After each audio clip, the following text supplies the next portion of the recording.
pictures up there. That's cool. I'm Steve Horowitz. I am the executive director of the Music Technology and Composition program over at the San Francisco Conservatory of Music, the TAC program. I'm also a composer and an addicted music addict for many, many years. Today, we're going to talk to you. We've got some amazing panel here, and I guess our goal is to tell you how you can become rich and famous. Actually, it's weird. We're following the streaming talk, right? Yeah, so we're giving you alternatives to streaming, right? How you can become rich and famous in all sorts of things like games, films, AR, VR, things like that, dance. So let me do, first of all, let me just say, I want to say a huge thank you to Lorik. A huge round of applause for Lorik putting all this together. Months ago when I was talking to Lorik and they were putting this together, we were like, you're crazy. But he's done an amazing job of getting everybody together and rebooting this, so huge kudos to him. Okay, so on my left here we have Sonia Mokhtari. Yes. Please, applause.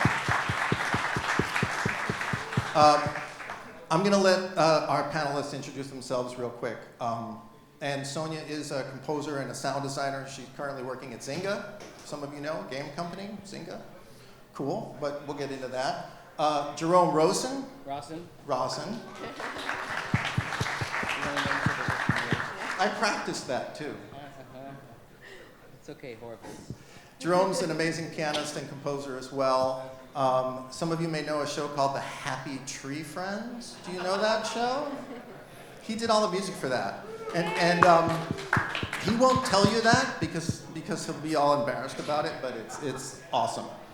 And then we have Sami Freeman with us.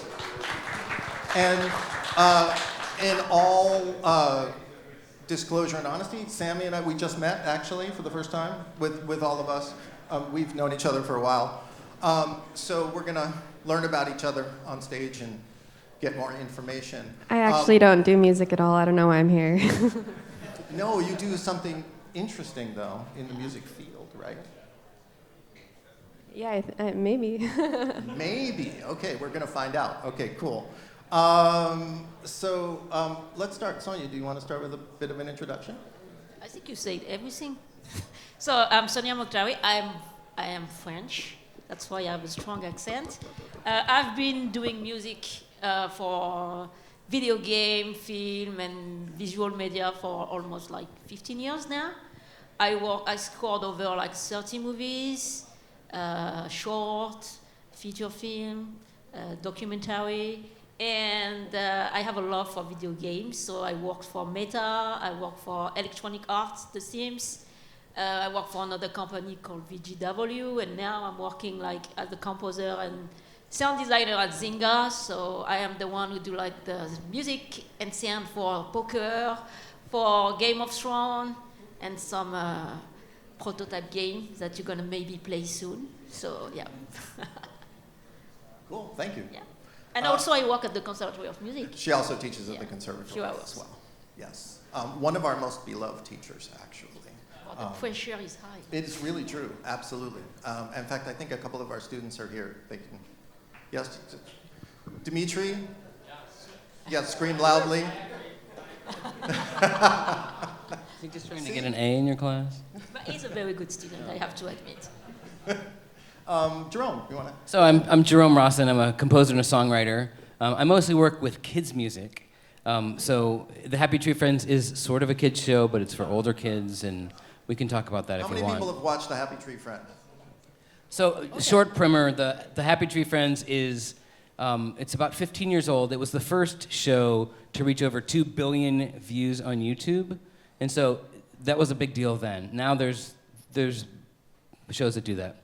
Right now I'm working with an education tech company with this small device, and I'm mostly doing, sounds like music for a podcast or a game where like there's music for the beginning of the chapter, end of the chapter, or there's games at the end, so I'm doing little bits, so it's a ton of fun, and it's teaching kids to read. Like, what's better than that? I've recently done music for a podcast for PBS Kids called Keyshawn Solves It. It was all hip-hop music.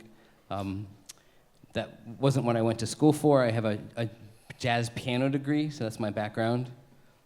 And let's see what else. I'm also an educator. I teach at SF State. I teach composition there. And I think... And your son can bench press a lot of weight. Oh yeah, my son is today competing in a powerlifting competition for the first time. He's a rookie at Northeastern, so go Ben. Thank you. Could we, like, if we brought up a contestant, like someone from the audience, can you bench press? I can probably not bench anybody, no. Okay. But he could. Just wondering if it runs in the family, I don't know. He's about a foot taller than me. Sami. Hi, I'm Sami Freeman. I'm a singer-songwriter, and I'm also a composer. For film, I mostly do short film at the moment, but I've done a feature, documentary. I have done, scored commercials as well. I own a music licensing custom music company that, we make custom music for advertisements, commercials, and that's called Gooroo Music. And I work with different artists, composers to sort of fit the commercial with a composer that's right for the job. And I also take on sound design, mixing, sort of like whatever is needed for a project. Awesome. See, yes, please, applause, absolutely. Oh, I also have a newborn. He's 3 months old now. And right now he's at a bench press competition as well. Yeah, absolutely. Just quickly, so that we know who we're talking to in the room, because I think that's really important, is how I'm going to start just naming some things and raise your hand or woot or hoot or whatever you want to do. But how many singer-songwriters are here? Cool. And how many out of you would identify as composers? Like I'm a composer. You could be more than one thing, by the way. How many sound designers or people who work in sound design? How many producers and engineers? A few. It's a big one. Cool. What am I forgetting? How many vegans? How many vegans? Maybe some artists. Wow, we got a vegan over here. Thank you, sir. Welcome. It's early in the morning. How many vocalists? Singers? Yeah. What were you saying? No, some musician. Yeah. I think they're all music. Everyone musicians here in the room, of one sort or another. How many guitar players? There we go. What kind of strings do you use? All at once. 1, 2, 3. Thank you. Okay. Cool. That really helps us out so that we can tailor the conversation. We want to actually make this interactive as possible. So I'm going to ask a few questions. We're going to talk about a few things. And then hopefully ask us questions about anything that's interesting. Just raise a hand. I'll keep looking out for that. I don't know if we're going to do questions. Do you want them on mic or off mic, or does it matter? Oh, there's a mic here that we could pass around. Cool. Thanks. Oh, no. I'll start asking a question, and then we'll see what happens. So I guess the first question I'll start out for you, Sonia, is a little bit, so how did you get involved with video games and Zynga, and why is Zynga even in business anymore?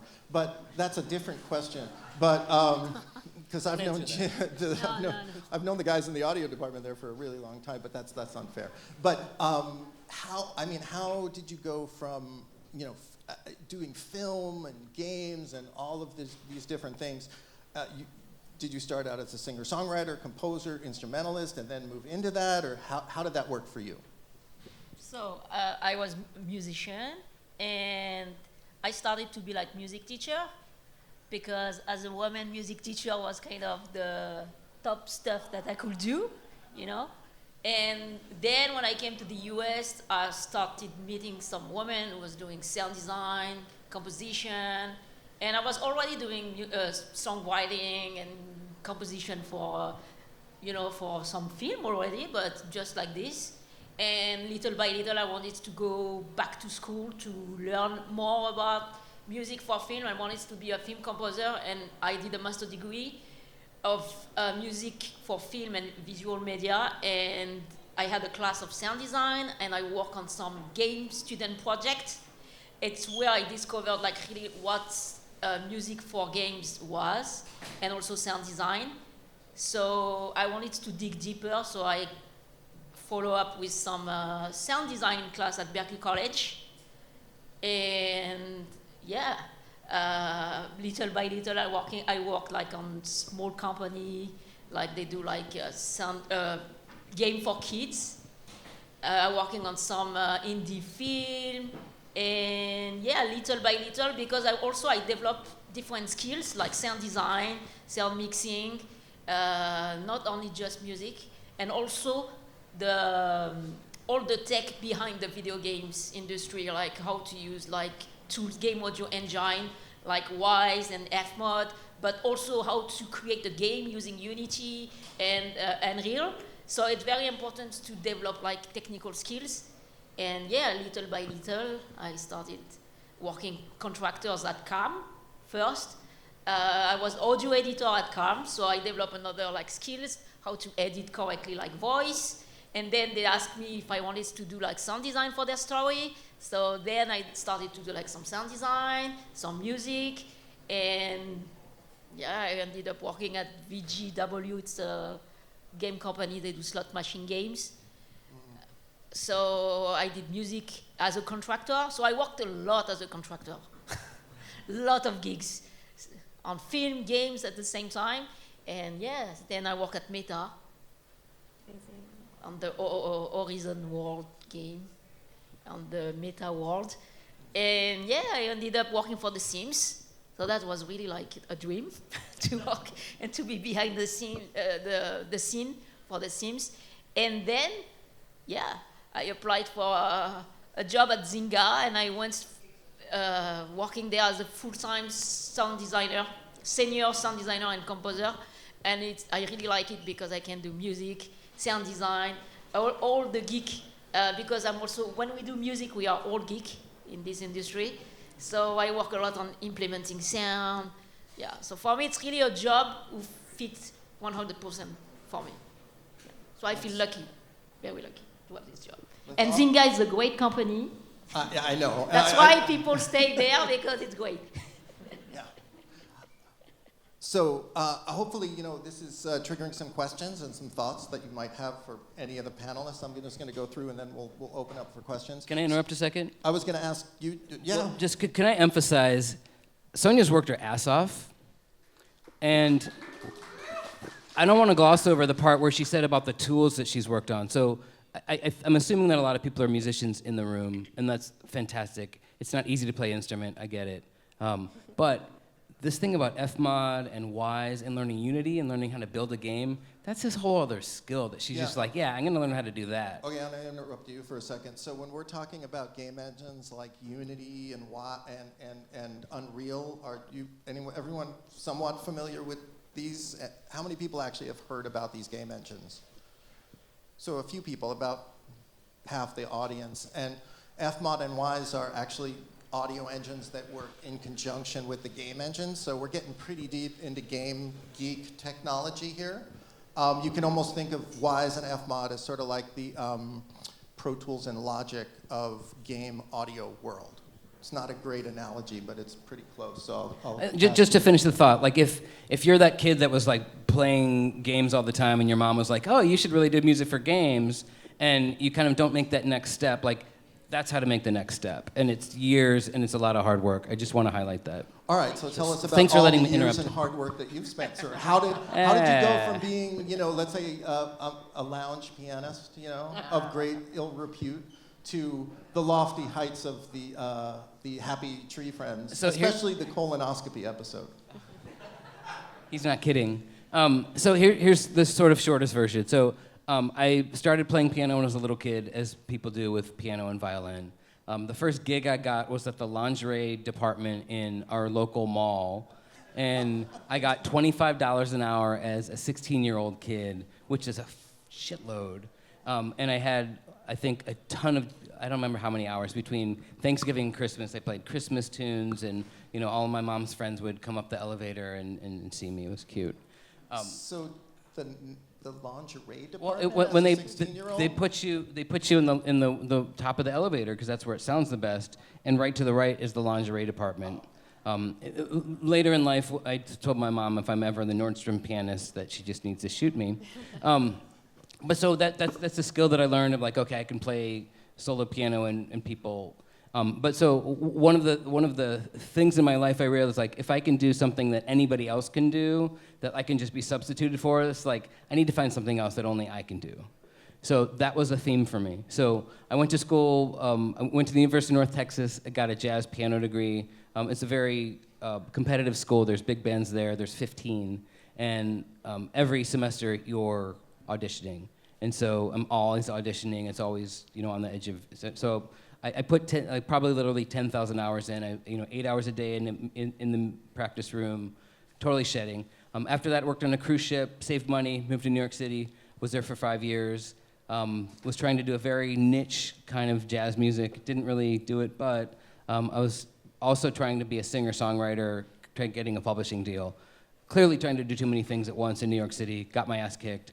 But was also an executive assistant at accounting firms, and my wife imported me to San Francisco at the end of the dot-com boom. This is a pretty long story, so just buckle your seats. You said you were going to talk for 40 minutes. I did. It's only 39 more. So anyway, I became a glorified music librarian at a company kind of like Pandora, but wasn't Pandora, and got laid off, knew I was going to get laid off, and realized, you know what, I want to be a composer. Because I'd always made music, and I kind of saw people that had regular, like, not 9 to 5, but during the day jobs. I didn't want an evening job anymore because I was doing weddings, I was doing all this stuff, and I wanted a family. And I had friends that were doing music in commercials and stuff, so I thought, you do that here? Fast forward, I answered an ad in Craigslist back in the day when you could do that for a narrative film, and I worked on a film there, and the person working on that film was also the audio director for the Happy Tree Friends. So worked on that for years. We did a worldwide broadcast season. It's played. I got royalties for years, for a while for that. But it realized it was the process of doing music for animation and the people that I was working with. Like, that's what I wanted to find. And it was the people, and it was the content was actually working with kids that I really liked. So from that, I've gone on to do music for PBS Kids, as I said, and then to what I'm doing now. So I've done music for apps, games, podcasts, film, the internet. It's when you're in the Bay Area, there's all this technology. You kind of latch onto the technology, you learn what it is, you learn what the solution you need. What do you need to solve? Like, what musically do you need to solve for that? Or sound design. What does it need? What does this product need? If it's usually the music's at the end, so it's like it's all the way at the end. Somebody's working on something if it's a game for like 18 months, and then if I'm a contractor, they bring you in and like, okay, we're ready. Like, you just finish it off. Like, how can you solve their problem at the end? And I'm just a problem solver. So, short answer. Thank you. Yeah, contestant number 2. Just moving on to you, Sami. So I'm very curious, because you said you're not a musician, but you were a singer-songwriter, how did you wind up starting a music licensing company? So I am a musician. I'm a singer-songwriter, and I play piano.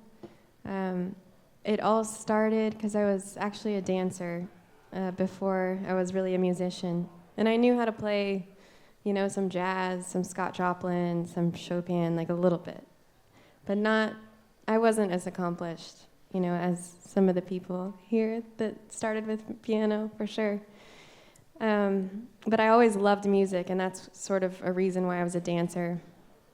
And then I broke my ankle my 4th year at UCLA dancing. Yeah, and I couldn't take any of my dance classes, but there were grand pianos in every single room. And so I would just sit there late at night playing, just doodling on the piano, and it was really relaxing. And I found that a lot of dancers would come in and they'd say, "Hey, what's that song?" And I'd say, "Well, I'm just making something up." And they were like, "Well, it'd be perfect for, the dance recital that I'm doing over the weekend." And so I started playing piano live for dancers a lot, and for their shows at UCLA. And then I mean, it's crazy how things happen, right? I had a friend that committed suicide. She was one of my best friends. And as a way of processing that, I started writing poetry for her that I started singing and doodling on the guitar. And again, I had a friend that heard one of the things that I was writing, and she's like, you know what, you need to play it at the memorial service. And I said, well, I've always been told that I was a terrible singer, and I wasn't even, accepted in a choir. So how am I going to do this at the memorial service? And they said, I don't care, you have to do it, it's special. And so I did. And then there was a producer in the audience that was like, hey, you have a really cool voice, I'd like to record you. And then that song got picked up by another producer that was like, bigger in LA, and he had a strong following, and he's like, hey, I really loved your voice, I heard your song, I'd like to record an album for you. And so I was really lucky, I think my songs naturally led to film, and that's why I'm doing what I'm doing today. But there's also so much hard work, right? Like I say it was easy, but making money doing music is so hard. I think, like, who relates to that? Raise your hand. And I'm still trying to figure it out, but I think the foundation has to be passion, right? Like, I am so passionate about what I'm doing. I can sit at the piano for 10 hours, and it's one of the only things that I can focus on. With, like, usually I have ADD, and I just love music so much. So I think you have to do that, and have a willingness to go outside your comfort zones to learn new things, even if you don't like it. And so I also, along the way, learned sound design, mixing. As far as the licensing company goes, I started that because I realized that there were a lot of music composers in San Francisco that didn't have an avenue of making money, including myself. And it was really hard. I had licensed lots of songs for film and TV through being in LA and contacts, but I realized, like, what if I'm that contact and I talk to the businesses and I actually give more money to the music composers? Because I thought it was bullshit that I was getting, like, $300 for a song to be in a movie, when that they're making like $10,000 on a song, and I wrote it. So I was like, okay, I have some corporate background. I ended up spending 8 years working at a corporate company. I'll be the business person and the liaison for composers, including myself. I'll advocate for them, bring them into projects, and we'll do what we can. Like, we'll work on advertisements together and commercials. So that's my business, Gooroo Music. And then, if I'm being real of what I really love to do, I love my business because I love, like, bringing in different composers and sound engineers and mixing engineers to make money. Like, that's awesome, and I want to keep as many artists here in the city that I can. But what I love doing more than anything is scoring film. So I had never had a background in scoring film. I didn't go to school for it. I'm like, okay, well, I know how to salsa dance and, break it down on the dance floor, but I do not know how to score film. And so I just put out, like, there's nothing more powerful than putting out an intention, and I wrote on my wall that by the end of this year, I'm going to score a film. Even though that seemed so out there and so scary, I just did it. And because of that, it's sort of like I would see it every day, that message, and I would go outside and I would talk to people about it. And then I ended up actually meeting someone who's in the room right now, Miguel Figo Navarro, who's an incredible musician and director. And he ended up saying that he's working on his first film. It's a feature documentary called Regentrification. And we met one day outside of Sunset Youth Center, and I ended up just making one song for his film, and then two, and then three, and then he was like, hey, you have the job to do the whole film. And from there, I started scoring other films, and And so I'm sorry this has been so long, but yeah, I think the thread here is that like we all do a lot of things. Some of it's out of necessity, Yeah. some of it's out of passion, but Yeah, I was going to say, definitely, hopefully this has got you thinking about a few things, so please ask questions at this point. We can pass the microphone around, so if you raise your hand and you have a question, we'll pass the mic over to you. Someone will bring it to you. But I was going to also pick up on that, is that I hope that as you're listening to the variation on the stories here, it's pretty much all the same. Follow your passion. Like, what do you like to do? But then also expand your mind into what's around you, right? And some other places that music can grow, that you can take your music into and be open to those things. Things are changing all the time. Technology is changing all the time. I'm looking at actually the name of our talk here, Beyond Streaming Alternative Outlets for Your Music. I actually think these are the commercial outlets for your music. These are not alternative outlets. These are the places where composers are making money, whether it's episodic television, whether it's games, whether it's film, licensing. All of these different things are where it's coming from. And what you're seeing on stage, what I'm seeing on stage are three very entrepreneurial people, right?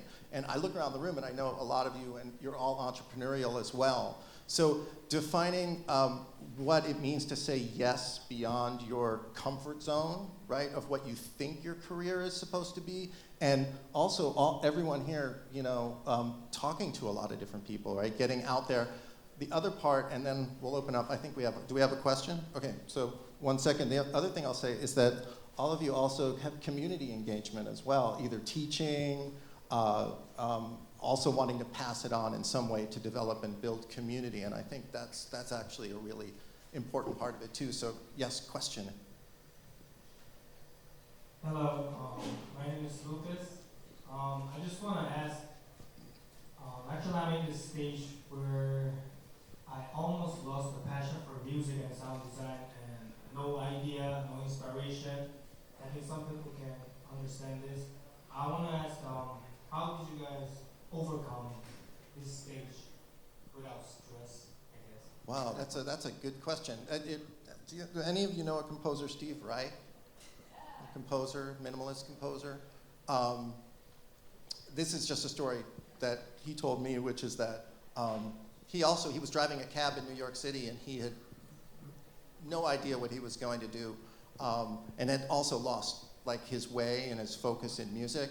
And it was from that point that things came to him, and he had got this idea of phasing tape machines. So he started playing around with technology, and that turned into phase music, and like he's one of the greatest American composers now. So that's just an inspirational story, not from me, but I'm going to let you guys maybe answer this a little bit, because this is a hard one for me, because I started making music when I was 6 years old, and I never thought about doing anything else. So that's a hard one. So I'll pass off to anybody here who wants to answer. Me, I wanted to quit so many times. This industry, it's like up and down. But if you really like it, you have to go for it. There is no other choice. And me, I was lucky because I was like music teacher. So I knew I had a backup. I will always be into music. I was going to teach. So I knew I had nothing to lose. So I was like, okay, I'm not going to give up. I'm going to make it. I'm going to work hard. So when you have those feelings, you have to have a plan. My plan was to learn new and to get new skills and try to connect with people, to communities, to talk about sound, about music. And yes, to have a plan. Don't think about, oh yeah, it's too hard. Yeah, it's a tough industry. But I was able to make it, so I think everybody can do it. So yeah, keep working, making sound. So every day you can have a plan and say, okay, today I'm going to work on sound design, and like working on making like explosion sound, and you're going to focus on that, and maybe the next day you're going to focus on making different type of sound, learning new skills, new techniques. So yeah, and at some point you're going to connect with people, and little by little you're going to start having more gigs, and hopefully to make it for a living. You looked like you. wanted to reply. Yeah, I mean, there was a part of my life when I got so bored just making music with a guitar, my voice, and piano, and then you get access to Lab, like all the free downloads on Labs. Do you know?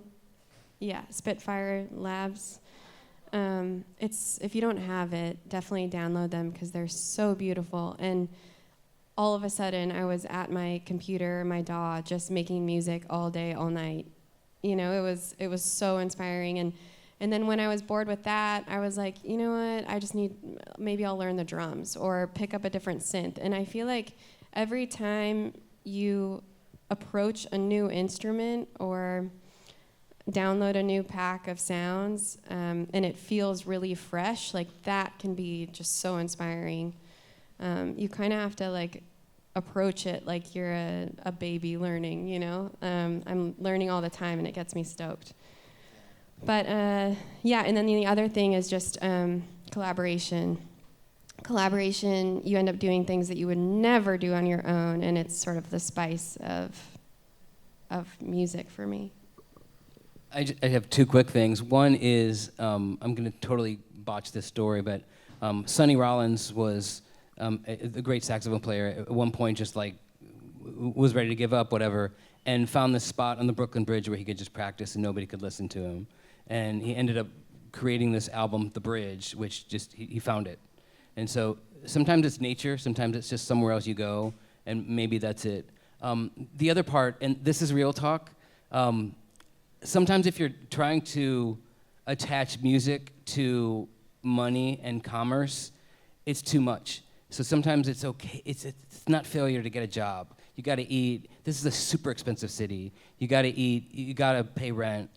Take care of that. Take care of your family. Take care of you, whatever that means, and keep chipping away at music. My friends that were in New York City for 10 years, that's when they started making money with music. That's a long time.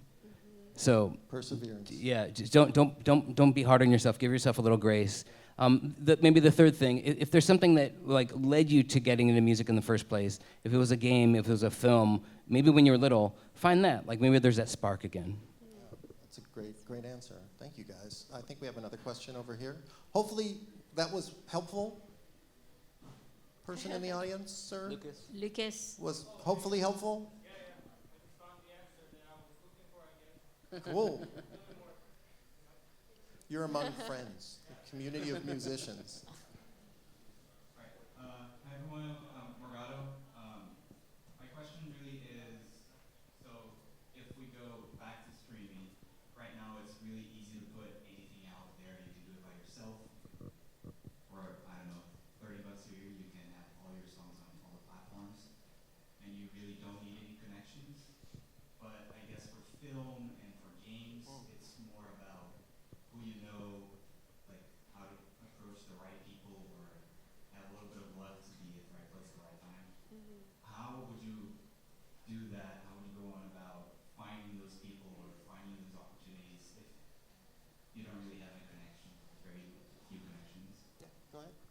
But you are in the right place here, so keep going to these kind of events. Yeah. And also be careful to not be a scam, because there is a lot of people who just send email, oh, I need work. And I receive a lot of email like this. And that is the thing we don't really like. So to approach this kind of people, you need, we all have some ego in this industry. So you have to flat their ego. And to send an email, oh, I love what you did on this film and on this video game. Sonia, do you lie to people? I don't lie, but You're such a great teacher, Sonia. I really like your work. I really do. I love it. It's a nice jacket, too. No, I'm not No, kidding. I'm honest. But if you speak about something specific, they're going to be open to talk to you. Because you say, oh, yeah, I did this. And you are, maybe because you really love I really like some composer and some sound designer, so I will.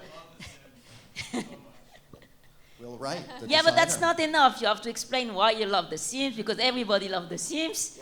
Yeah. So you have to have this kind of approach to those people, that you are interesting about them. Yeah.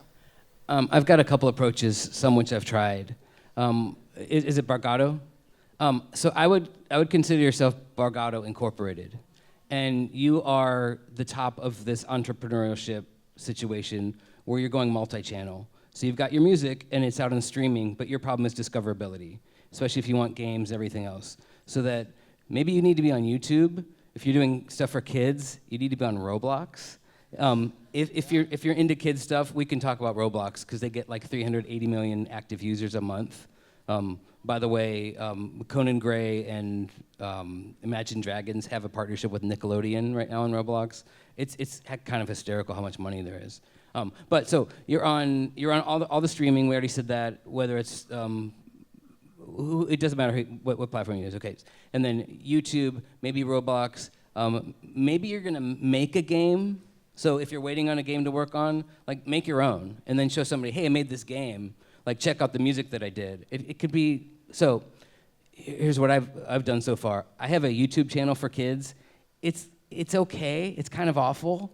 I'm not a very good singer. Like actually, I have over 1,000 users. It's all organic.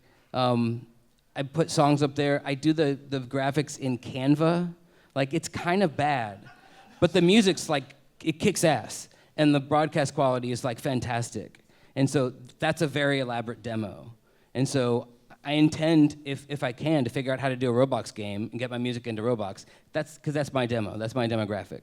So figure out, like, where are the people that are going to discover your music? Like, how are they going to find it?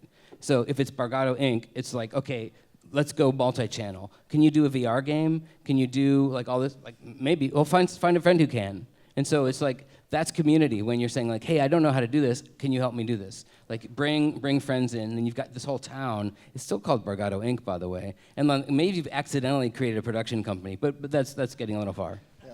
The other thing I was going to say is that you're really lucky to be here at San Francisco. So you have the Game Developers Conference, which is every year over at Moscone Center. 25,000 people go to that. There's a really beautiful and wonderful game audio community here in San Francisco. You've got meetups that you can go to all the time. For film, organizations like SF Film, everyone familiar with them? They run the doc stories, they run the San Francisco International Film Festival. At the conservatory, we have a relationship with them for our students. Those are the places you should be looking. The Museum of Art and Digital Entertainment in Oakland. How many of you know about The Maid? A video game museum where the whole emphasis is on live playable, keeping platforms alive, so you can go in and spend a whole day just playing games. And from original old consoles that you'll be like, oh my God, that's my childhood, all the way through to new platforms. So community engagement, 100%. We've all been through this horrible COVID time and we're all used to sitting in our rooms, so I'm gonna go the opposite from, not opposite from what Jerome said, but reinforce what Jerome said, but then said, get out there and meet people, do what you're doing now. We need to have community and one-on-one. That would be my answer. We have another question over here. Hi, my name is Angela Giusti, and that was a wonderful question. That's actually my question. And kind of bring a little levity to this. I have scored 2 short films for a roommate, and that's how I've been kind of building community through the San Francisco drag and nightlife community. So one of the things that I had to do for my first short film was score someone being fisted to death by a zombie. So I relate to the Happy Tree Friends. So it's very, what is the most interesting or like outrageous thing that you've had to create music for? All right, you've made me think about, can I take this first? Yeah, go ahead, because I have to think about it. So I was living in New York City, and I met Morgan Spurlock, who passed away earlier this year. And Morgan was working on a show called I Bet You Will. So at that point, I was the audio director for Nickelodeon Digital in-house at the MTV building. And he had this idea for this show, and he was going to start, it was in the early 2000s, so it was like the internet was going to usurp television, which it did, but it just took a little while. And so this, I Bet You Will, was what people would do for money, essentially, and go around New York City. They go into Central Park. And So, everything from will you take a pizza, put it in your pants, run around the block, and then eat it? Someone shaved their head and had to put it onto a buttered hairball and try and eat that. There was a lot of eating of things. There was a lot of nudity and people having to do crazy things. And so I would literally wake up every day and think, what is the sound of public humiliation? And then I would compose that, right? So I that was definitely one of the weirdest ones. And I was also working for one of the premier kids channels. So I took on a pseudonym for doing it because I didn't want them to know that I was doing that at the same time, because you can't work on Dora and also do stuff like that. So be careful about that. So that's an answer for you there. I don't know, weirdest things you've had to do? Weirdest, no. Yeah, because for me, weird, it's nice. When you work on sound and music, you have to be weird at some point, so especially sound design. So I love weird, to be honest. For me, what is hard is when you work with a film director who do not know what he wants. That's a nightmare. And that is a scary movie for me. When they don't know what they want, you have to redo and redo and redo and redo until they say, oh, the first one was the best. Yeah. So I want to flip it a little bit. So honestly, with the Happy Tree Friends, I actually had rules that I worked on. I had leitmotifs for every character. Look it up if you don't know what that is. And I actually had rules that, like, I wouldn't do any misogyny, and there was no misogyny in the show anyway. I would not score a barf scene, and if there's any bathroom humor, like, I didn't really want to, like, score it. Like, I just do sound design. Like, I didn't do sound design in the show. And I was able to maintain that. And so, honestly, like, the creative person I worked closely with was Ken Navarro, one of the creators of the show, and he was really squeamish. They did all these things about eyes, so it was like poking an eye and like blood and like the really gross stuff. Disgusting, right? And so one of the days he's like doing research, he's looking on the internet of like, well, what does the inside of an eye actually look like? And he looked and he's like, almost got nauseous. He's like, forget it, I'm doing a grapefruit. So like that's the kind of people I was working with. They were just like nice people. So like I actually love zombies. Like the other part of it, not so much. But for me, like I'm really big into like whatever you're into. Like if there's a passion of like drag, whatever, like lean into that. Like that's awesome. Like if there's something that's in your personal life that you're just like I'm good at, these are my people, like find that and work on that. There you go. Community.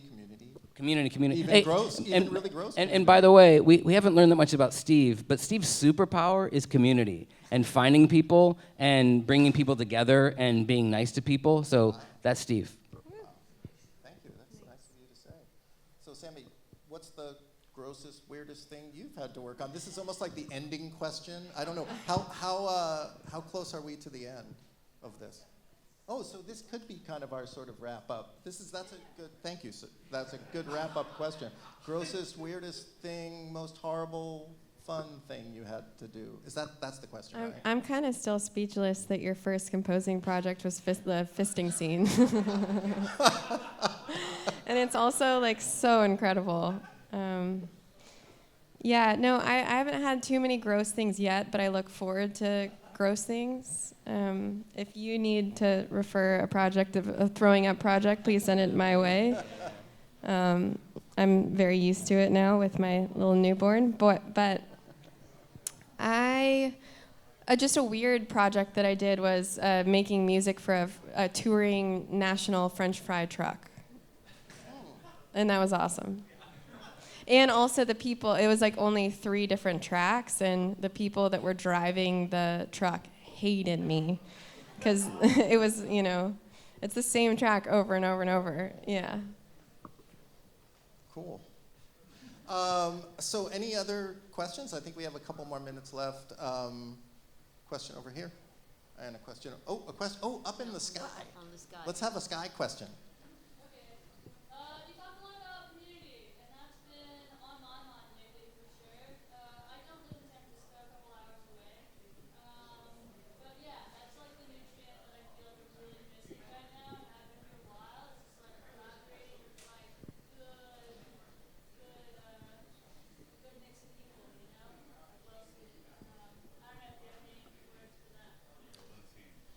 Yeah, I mean, you know, the organizations that we talked about, I mean, a couple hours is not too far. Where do you live? Okay.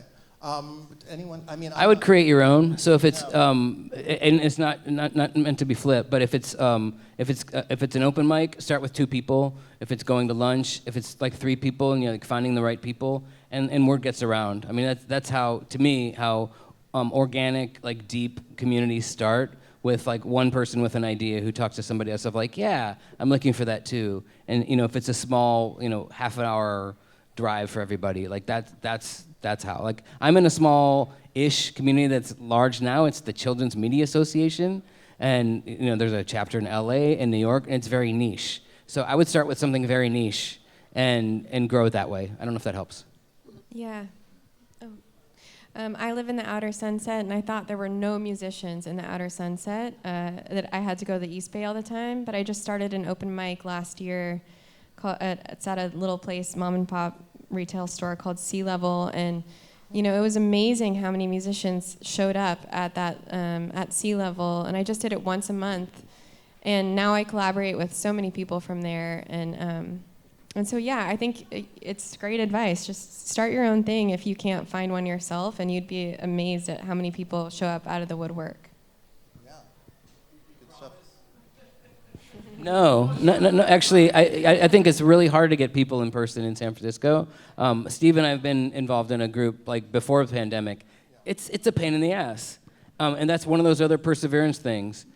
So I think there's no promises at all. But you keep trying if you have something interesting to talk about or present, whatever. You're also making me think about, and we have another question over here. We got 2 questions. We'll do. No, hang on a second. I was going to say, just making me think about the West Coast songwriters. How many of you guys know about West Coast songwriters? And so they may also be a good connection for you as well, as they have, you know, they do performances in different places. So maybe you can fire up a West Coast songwriter chapter in this, you know, closer to the Central Valley. Yeah. So we'll go here and then here. Just quick. How much of yourself do you put into your work? Like, you got scores and stuff. Like, obviously you have to pull something from inside of your, you know, to make it believable. But, I'm a robot. You know, I'm just curious. I mean, I have a million questions, but I just was curious about that one. Let's why don't we start with Sami and we'll come this way. How much of yourself do you put into it, or do you just phone it in? You mean my style, or? Yeah. You have people who are songwriters that are horrible business people, you know, and then you have people who are great business people, but more horrible songwriters. Yeah, and they just do the work, you know. I mean, I have friends who score films and do, you know, the same things you guys are talking about. Yep. I'm just curious to see, you know, your insight on that, or go around. Yeah, I mean, well, ideally, you're working on a film that gets you from the moment you watch it, you know, so much that you just like want to add to it. And you know, the way I feel is like if I'm doing my job right, I'm enhancing the emotion or the feeling that needs to be felt in that scene. So yeah, I put a lot into it. I would say 100%. I mean, I think everybody has an opinion about music, and you can hear bullshit. And so if it's like noise, like there's a lot of noise, like it's okay. I've been thinking about, this is not political, but I wrote down this quote that I'm playing around with. The arc of art bends toward creativity, but it sometimes needs a little extra bending. I think I'm always starting from a place of art, and sometimes I'm meeting up with commerce, because like I gotta get a paycheck, but I'm always starting from a place of art. Do you want to answer that one? Yeah, me, when I'm very like working on a project, I'm a no life. That means my friend can't call me because they know I'm not here. I'm not here. Mentally, I'm on my project. So, you know, I don't really go out because of that. I just want to finish what I'm doing. Yeah. Yeah. For me, since Jerome said 100%, I'm like at 110%. Just 115. But yeah, you have to want to be there, right? And it is about emotion, and it is about creativity more than anything. If I could say anything to this group of people, it's like concentrate on the process, concentrate on your art, concentrate on the music, and the other stuff will come if you just put yourself out there, you know? one of the things I've been really impressed with this panel is just, some of us have just met for the first time, vulnerability. I now know that you have a small child, and, just put yourself out there, and you'll get great response. Do we have time for one more question, or? Okay, because we did, I think this gentleman over here had been waiting for. He's an A's fan. Give it to him. Come on. Yeah. It's a question for everyone. What was your first I made it moment in your music career, and how many years did it take to get there? Oh, wow. What was it? I mean, when did you think to yourself, like, I did it.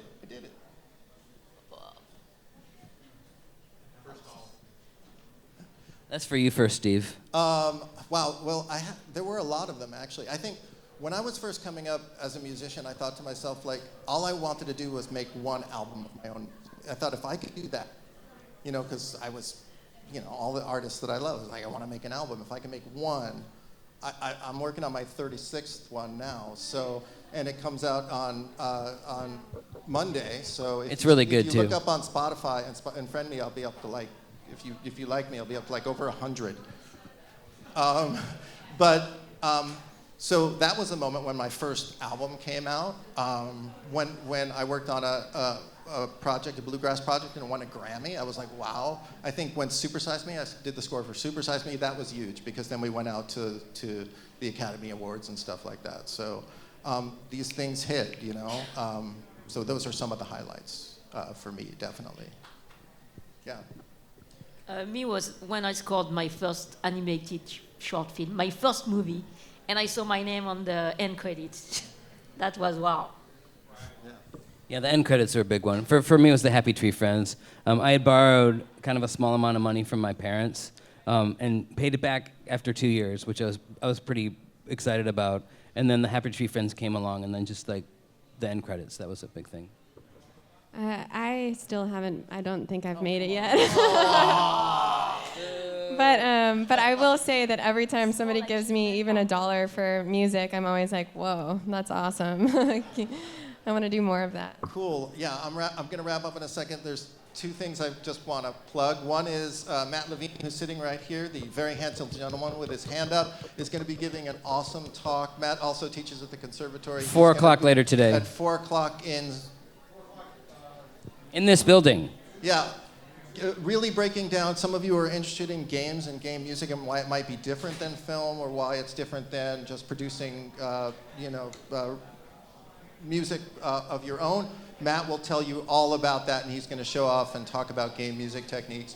And then the other thing I really want to do, and is just to give a plug that if you're interested in these things, please do take a look. I have some information with me about the San Francisco Conservatory of Music and our program there. We have a master's program as well as a 1-year professional studies degree, and we deal with all of this, games, film, AR, VR. We work with Dolby, we work with Sony.